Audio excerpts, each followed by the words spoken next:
Bonjour mes frères, mes sœurs, je suis très heureux de vous retrouver.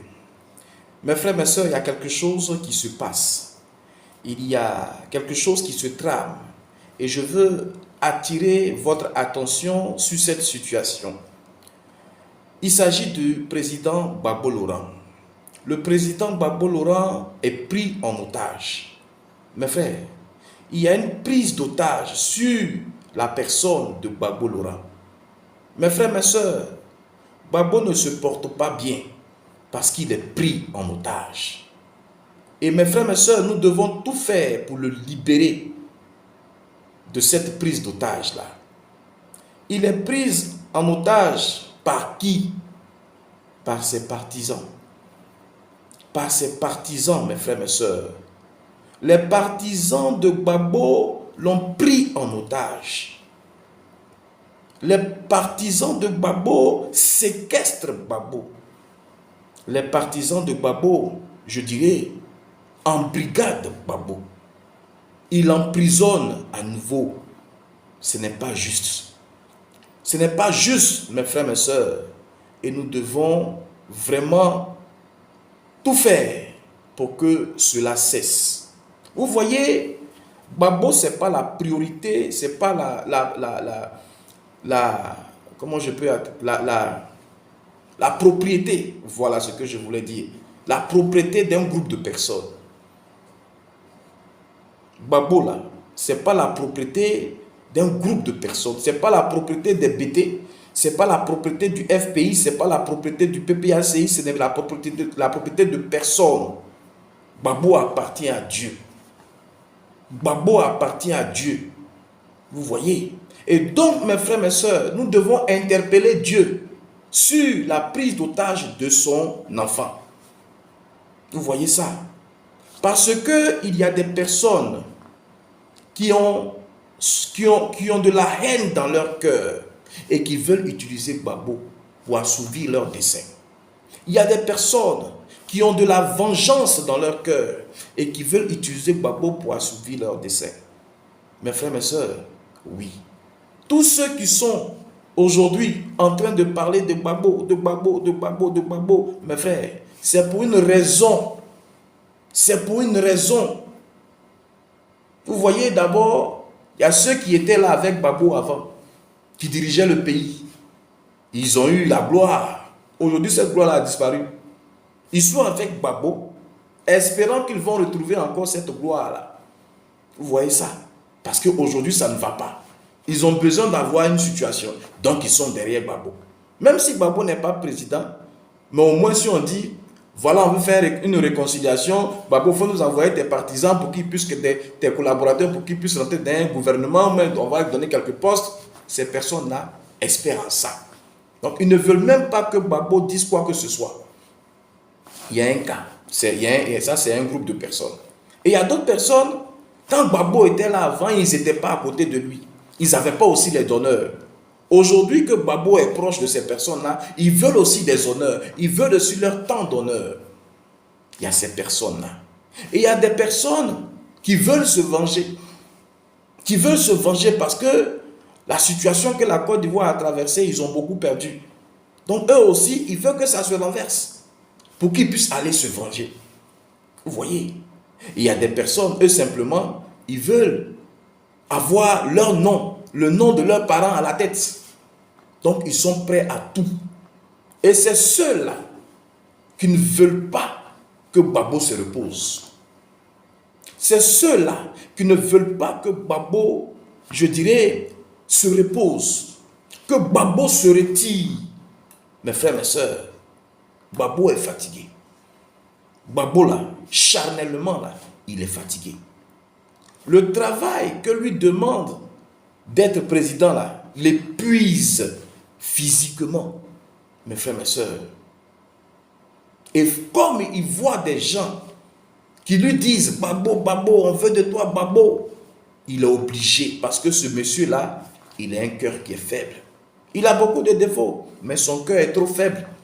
Quand il voit des gens qui espèrent en lui, il dit, je préfère me lever contre.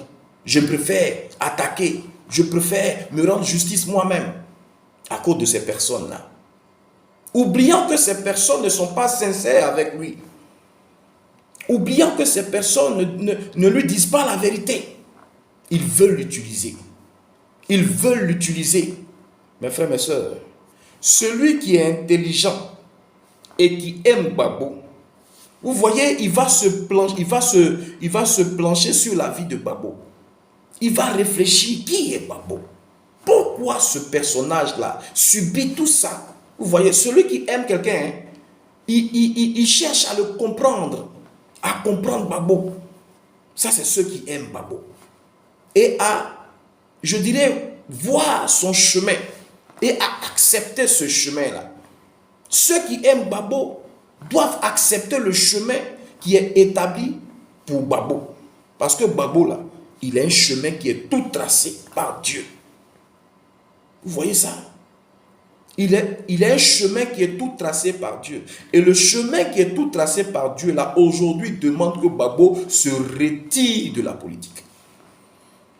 Se retire de la politique. Mes frères, mes sœurs, l'actualité politique qui se passe aujourd'hui contre Gbagbo, l'injustice qui se passe aujourd'hui contre Gbagbo, c'est difficile, c'est vrai. C'est pas normal. Mais mes frères, spirituellement, c'est une très bonne chose. C'est une très bonne chose, oui, c'est une très bonne chose. Parce que Dieu dit, quand une porte se ferme là, c'est une autre porte qui s'ouvre. Forcément, il y a une autre porte qui s'ouvre. Ce n'est pas la fin. Ce n'est pas la retraite de Gbagbo. Mais c'est seulement qu'il doit changer de camp. Il doit changer de cap. Il ne doit plus être dans la politique. Il ne doit plus faire de la politique. Gbagbo ne doit plus faire de la politique. Raison pour laquelle Dieu a brandi cette histoire de cambriolage qui fait que Gbagbo ne peut pas se présenter. C'est une injustice, nous le savons. Mais mes frères, mes sœurs, c'est la volonté de Dieu. Ne dit-on pas que rien n'arrive sans sa volonté? De Dieu. De Dieu. C'est-à-dire la volonté de Dieu. Rien n'arrive sans la volonté de Dieu. Nous le savons. Nous le disons, nous le confessons. Mais quand il s'agit d'une situation où on doit maintenant pratiquer ça, on fuit. Non, ça, ce n'est pas la volonté de Dieu. Non, Dieu ne peut pas faire ça. Attendez. Réfléchissons ensemble, puis comprenons. Il ne s'agit pas de bloquer Gbagbo dans cette dimension politique parce qu'il souffre. La politique a été établie par Dieu dans la vie de Gbagbo pour qu'il puisse souffrir. Voilà l'objectif. Dieu a permis que Gbagbo fasse la politique pour qu'il souffre. Vous allez trouver ça bizarre, mais c'est une réalité. Depuis que Gbagbo fait la politique, là, il ne souffre pas. Il va en prison, sa femme va en prison, ses enfants vont en prison. C'est lui qui est sur le soleil seulement qui fait marche. C'est lui qui tourne dans les pays, dans les villes. Il n'a pas de paix. Ses amis le trahissent. On le vend. Ces gens l'abandonnent.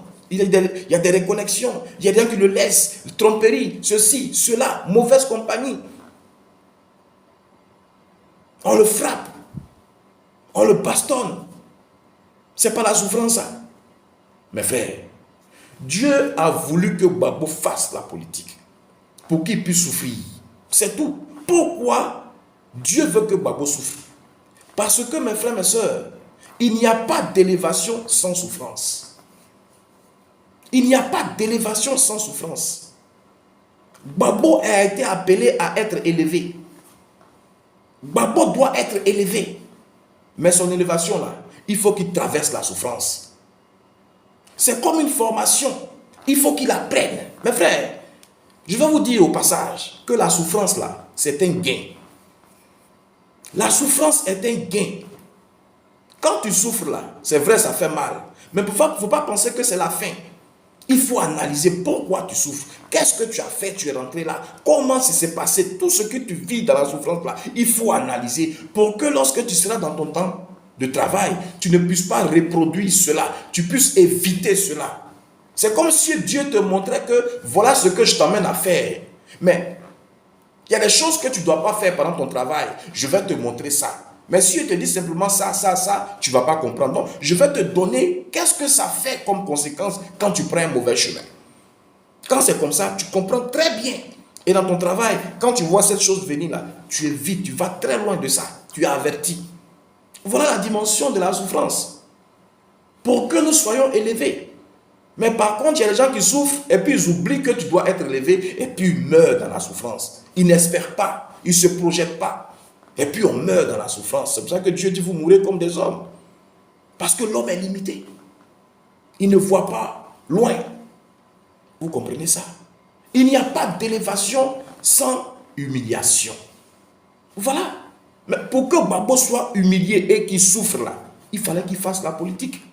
Aujourd'hui, le temps de Gbagbo pour ne pas qu'il souffre là a arrivé. Donc Dieu veut le retirer de la politique. Mais il y a des personnes qui ne veulent pas, qui l'ont emprisonné. Forcément qu'il fasse la politique. Il doit faire la politique. Et Gbagbo les regarde, il ne sait même pas ce qu'il va dire. Lui-même, il sait. Quand vous l'écoutez, quand vous le voyez parler, se marcher, mais la chair a des limites. Gbagbo, physiquement, c'est fini. Il n'est pas la même chose comme vous parce qu'il a fait la prison. Il a couru très tôt. Donc, il n'est pas comme vous, quelqu'un qui fait sa vie. Peut-être que Gbagbo, si on veut additionner ce temps de prison, ça peut faire peut-être 40 ans de prison qu'il a fait. Ou 30 ans. Vous voyez? Sans compter ses voyages. Sans compter, sa vie a été en mouvement. Donc, c'est normal qu'à 79 ans, il soit vieux. Mais qu'il se repose. Qu'il se repose, que son corps se repose pour rentrer dans sa nouvelle dimension. Le fait que Gbagbo ne soit pas président là, ce n'est pas une perte. Mes frères, c'est un gain. Je vais vous l'expliquer. C'est un gain. Vous savez, les peuples dans le monde là sont opprimés. Ils sont écrasés. Ils sont maltraités par un esprit qu'on appelle l'Occident. L'Occident, ce n'est pas des personnes. C'est un esprit qui possède des personnes. Et cet esprit-là se réjouit de la souffrance des oints, des bénis, des choisis. Vous voyez ça? Cet esprit-là veut faire souffrir. Il se réjouit de la souffrance de l'autre. Vous voyez? Donc, il va posséder des personnes pour que ces personnes-là agissent sous son influence. Voilà l'esprit de l'Occident. Mes frères, c'est cet esprit-là qui fait souffrir toute la terre. Cet esprit-là, c'est un dragon qui est assis sur toute la terre. Vous voyez ça? Et si on veut être libre là, c'est ce dragon-là qu'on doit détruire. C'est ce dragon-là qu'on doit tuer. C'est cet esprit-là auquel on doit mettre fin. C'est lui qui établit la souffrance des peuples de par la politique, de par, je dirais, le système économique, de par les maladies, les épidémies, de par tout ce que nous voyons, sécheresse, malnutrition, tout c'est cet esprit-là. Donc si on veut sortir de l'esclavage là, si on veut sortir de la souffrance là, tant que cet esprit existe, on sera toujours condamné. Donc il ne s'agit même pas qu'on fasse d'efforts tant que cet esprit existe. Il ne s'agit même pas qu'on bouge le petit doigt, parce que si tu bouges le petit doigt, que tu n'es pas connecté, que tu n'as pas été choisi pour mettre fin, pour te battre avec lui, il va te tuer. Voilà pourquoi tous ceux qui ont combattu l'Occident n'ont jamais pu vaincre l'Occident. Mais dans la vie là, toute chose a une fin. Toute chose a une fin. Mes frères, Dieu a prévu que cet esprit-là soit exterminé, soit combattu. Vous voyez? Et c'est seulement Gbagbo seul que Dieu a choisi pour détruire cet esprit-là. C'est un esprit. Gbagbo a été choisi pour le détruire. Et si Gbagbo arrivait à détruire cet esprit-là, Gbagbo allait être qui dans le monde? Gbagbo va être un Dieu. Parce que c'est cet esprit-là qui domine tout le monde, qui fait souffrir la terre. Donc si Gbagbo arrive à vaincre cet esprit-là, Gbagbo sera comme un Dieu. Son nom sera célébré. Son nom sera chanté dans toutes les tribus de la terre, jusqu'à la fin du monde. Vous comprenez ça? Voilà la grandeur de Gbagbo. Voilà la hauteur de Gbagbo. Gbagbo est un esprit, parce qu'il doit combattre l'esprit. Tu ne peux pas être chagrin et puis tu vas combattre un esprit, c'est faux. Il faut que tu sois esprit. Donc l'heure est arrivée pour que Gbagbo se retire de la chair, pour être esprit et pour aller détruire cet esprit méchant. C'est un démon cet esprit, l'Occident. Vous voyez? Et Gbagbo ne peut pas partir avec les armes que lui, cet esprit-là, a conçues. Cet esprit démoniaque qu'on appelle l'Occident, là, il a conçu la politique. Tous nos parents politiciens en Afrique, là, c'est chez l'Occident là-bas qu'il est parti faire. Ils sont allés faire leurs études. Ils ont appris de l'Occident, mais de vous à moi. Est-ce qu'un maître peut donner tout son savoir à son élève? C'est pas vrai. Quel que soit ce qu'on veut devenir Occident, là, on ne sera jamais Occident. Ce qu'eux nous donnent, là, ce n'est pas bon pour nous. Donc, on ne peut pas utiliser ce qu'eux nous ont donné. Les enseignements qu'on a reçus d'eux pour les combattre, ce n'est pas vrai, ce n'est pas logique. Tu te bats avec moi, moi je fabrique fusil, et puis c'est mon fusil là que tu veux pour te battre avec moi. Mais je vais te gagner. Je vais te gagner. Bon, si ton fusil là, il n'y a plus arme dedans, tu fais comment? Tu vas venir taper ma porte, donne-moi arme, et puis vends-moi arme, et puis je vais venir te combattre. C'est logique ça. Est-ce que c'est logique? Soyons intelligents. Vous voyez, le temps de Babo a sonné. Vous voyez, le temps de Babo a sonné. Pour que Babo puisse décapiter cet esprit-là. Regardez l'histoire de David contre Goliath. C'est ce chemin qui se présente. David contre Goliath. Goliath était en armure. Il était avec sa lance. Il était avec son bouclier. Tout était gigantesque sur lui. Mais David n'a pas porté ces armes-là. David n'a pas choisi. Il dit, je ne peux pas avec ça, je ne peux pas le vaincre. C'est pour lui, il est fort dedans.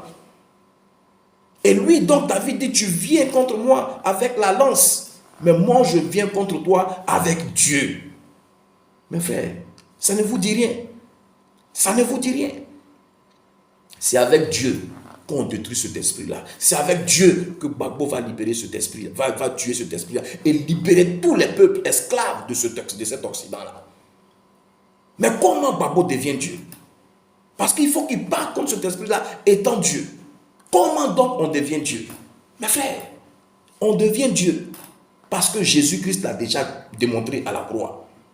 Nous sommes des dieux. Nous devons devenir Dieu. Pas en suivant Christ. Pas en s'appelant chrétien. Non, mais en devenant Christ. On doit devenir Christ. Christ est mort à la croix pour que nous puissions être comme lui. Non pas que nous le suivions. Non pas que nous soyons des petits. Christ, non. Dieu est mort. Jésus-Christ là, c'est pour que nous soyons Jésus-Christ. Voilà pourquoi il a dit, mangez ma chair, buvez mon sang. Mais quand tu manges la chair, que tu bois sang là, tu deviens un avec la nourriture que tu manges. Tu deviens un avec l'eau que tu bois, le sang que tu bois. Vous comprenez ça? Voilà le message. Dieu dit, celui qui doit souffrir là et sortir de la souffrance là, il faut qu'il suive ce que j'ai fait. Il faut qu'il marche dans mes pas. Alors, quels sont les pas de Jésus-Christ? Mes frères, mes sœurs, vous savez, Jésus-Christ, il y a deux dimensions. Il y a la dimension charnelle et la dimension spirituelle. Jésus-Christ. Jésus, c'est l'homme, le péché, la souffrance, les pleurs. Et Christ, c'est la divinité, c'est Dieu, le Fils de Dieu, le pouvoir, la puissance, la résurrection. Vous voyez?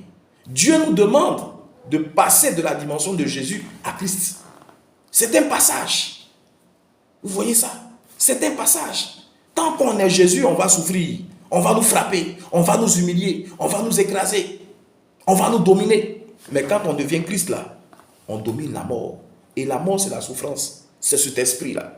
Mais comment nous passons de l'homme à l'esprit? Comment nous passons de Jésus à Christ? Mes frères, c'est par le pardon. C'est par le pardon. C'est par l'amour. Mais comme l'amour, là, on peut dire, ah, moi je t'aime, hein. Et puis on ne peut pas ouvrir ton cœur pour voir si tu aimes ton frère vraiment. On te dit, il faut lui pardonner s'il t'a persécuté. Si quelqu'un te persécute, que tu lui pardonnes, que tu pries pour lui, que tu le bénis, que tu lui fais du bien comme Dieu l'a demandé, alors tu es devenu Christ. C'est écrit blanc sur noir. C'est la seule condition qui t'amène à devenir Dieu. Accepte ta persécution. Accepter, c'est un peu trop dit. Mais comprends qu'au travers de ta persécution, il y a un message. Il faut comprendre, il faut chercher à comprendre le message. Est-ce que tu vois? Au lieu de te lamenter pour te débattre, cherche à comprendre le message. Accepte. Et puis celui qui te persécute là, il faut le bénir parce qu'il a été un canal pour que tu reçoives une bonne information qui va te faire grandir. Donc tant que tu as de l'amertume dans ton cœur pour ce personnage-là, tu n'as encore rien compris. Ce personnage, plus tu l'attaques, plus il va te dominer. Vous voyez ça?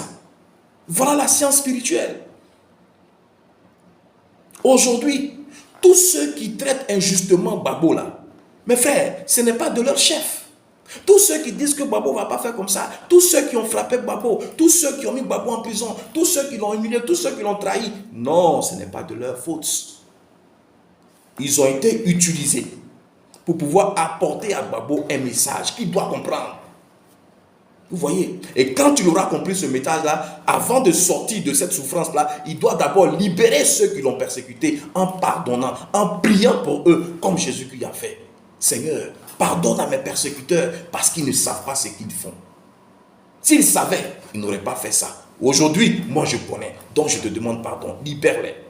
Voilà la maturité spirituelle. Voilà comment on devient Dieu. Et quand tu es Dieu, tu peux décapiter l'esprit de l'Occident. Mes frères, voilà l'appel de Gbagbo. Voilà l'appel qui est sur lui. Mes frères, et cet appel-là, c'est l'appel des Ivoiriens. Mes frères, c'est l'appel des Ivoiriens. Aujourd'hui, nous devons devenir Dieu. Nous devons devenir des fils de Dieu. Nous devons libérer notre cœur de la haine. Nous devons libérer nos cœurs de la méchanceté, de la vengeance. Tant qu'on va avoir cette amertume dans le cœur, on va toujours être écrasé. Parce que ceux qui dominent les Ivoiriens aujourd'hui, ceux qui les écrasent là, ils ont reçu un mandat. Ils ont reçu un fouet dans la main pour botter ces Ivoiriens-là afin qu'ils se retournent à Dieu, afin qu'ils deviennent Dieu. Donc mes frères, mes sœurs, on doit leur dire merci. À défaut de vouloir leur faire du mal. Celui qui te persécute, il t'apporte un message, bénis-le. Il faut lui pardonner. Si tu ne comprends pas ça, tu vas perdurer dans ta situation. Mes frères, cette année, Dieu veut libérer la Côte d'Ivoire. Il veut tellement la libérer. Il veut la rendre grande. Mais il veut que nous soyons matures et que nous comprenions qu'il est là. Je vous ai parlé de 2024. C'est un message que Dieu nous a donné. Si on ne comprend pas ça, Dieu va nous frapper. Je vous le dis, ne pensez pas que cette situation de Gbagbo va être candidat là. Ne sera pas candidat là, elle sera réglée. Ça ne peut pas se régler.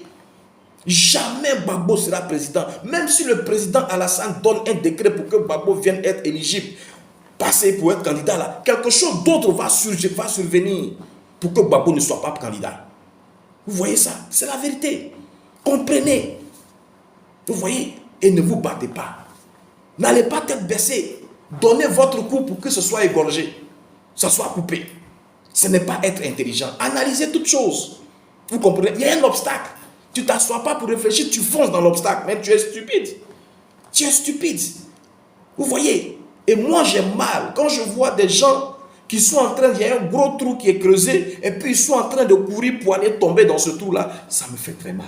Donc voilà pourquoi je lève ma voix. Pour que ceux qui ont de l'intelligence, vraiment, se joignent à moi pour sauver les Ivoiriens, pour sauver nos frères.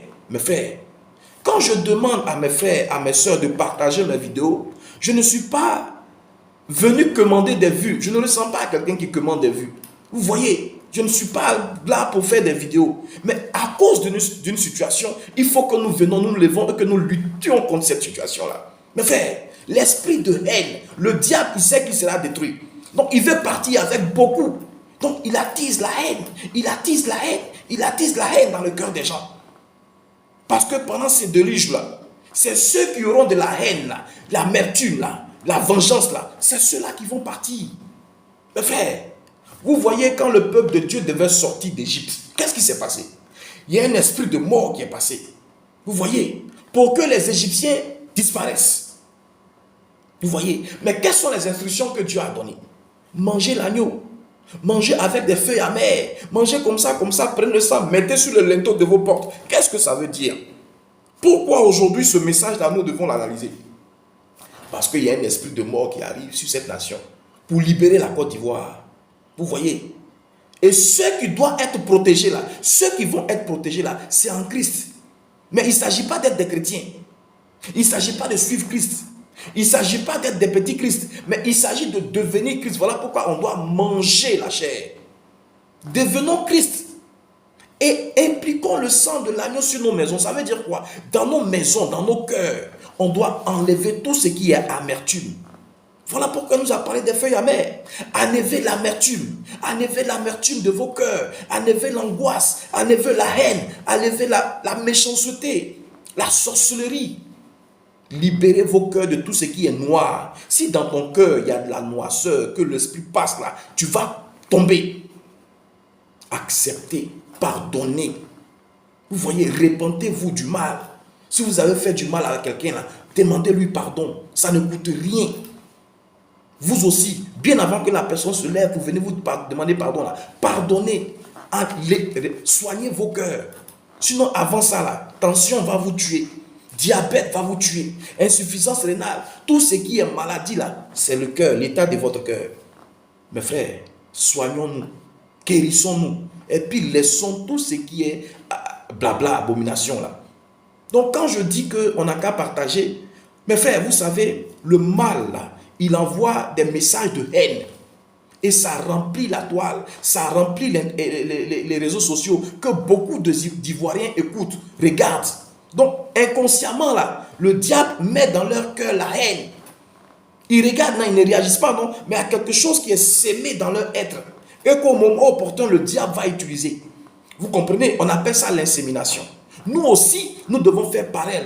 Inonder l'espace où les Ivoiriens sont là de bonnes paroles, de pardon, de réconciliation, d'amour, de partage. Vous voyez? Qu'on se retrouve. Donc, il faut qu'on envoie ces informations-là aussi. Donc, si toi, tu comprends ça, n'hésite pas. Mets-toi dans le camp du bon. Parce que c'est la guerre du bien et du mal. Mets-toi dans ton camp et apporte aussi les bonnes nouvelles. Il ne s'agit pas seulement de partager mes vidéos, de faire la promotion de mes vidéos. Non, mes frères, si vous voyez quelqu'un qui parle d'amour, qui parle de réconciliation, qui parle de partage, faites la promotion de ces messages-là. Mes frères, il faut qu'on envoie de bonnes ondes sur les réseaux sociaux. Voilà ce que je dis. Pour que nous puissions être sauvés. Parce que ce qui arrive est très dangereux. Voilà ce qui m'inquiète, raison pour laquelle je veux contribuer un tant soit peu à sauver des vies. Mes frères, aujourd'hui là, que les partisans le libèrent. Vous qui aimez Babo, libérez-le.